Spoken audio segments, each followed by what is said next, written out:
haya tunawapongeza sana vijana wetu wa Serengeti Boys kwa kazi kubwa walioifanya tangu wameanza mpaka leo wanapokwenda kuingia uwanjani kwenye fainali za mashindano haya. Tunafahamu kupitia jina hili la Serengeti Boys, hifadhi yetu ya taifa Serengeti imetangazika dunia nzima.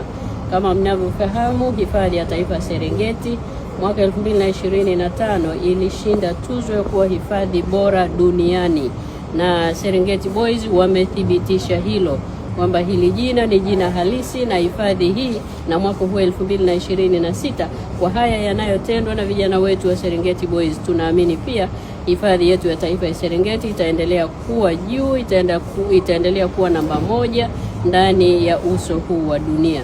Ni wazi tunaona jinsi watalii wanavyokuja, lakini ndani ya kipindi cha mwezi huu tumeona wanamichezo wakubwa watatu wameingia ndani ya hifadhi ya taifa Serengeti. Tumewapeleka na kwenye vivutio vingine.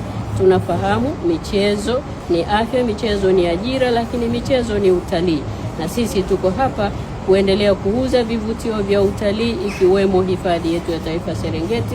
Tunawatakia kila laheri vijana wetu wa Serengeti Boys, waendelee kuliuza jina letu vema, na tuna uhakika kwa uwezo wa Mwenyezi Mungu leo tunabeba kombe kupeleka nyumbani, kuendelea kumheshimisha Daktari Samia Suluhu Hassan kwa uwekezaji wake mkubwa alioufanya kwenye michezo, lakini kujitoa kwake kwa ajili ya kueleza dunia vivutio vya aina gani vilivyopo ndani ya taifa letu.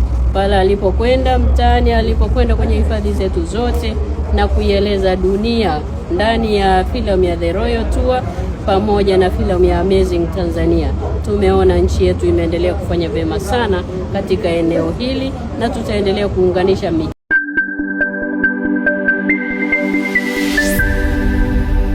Shades New Look FM Radio.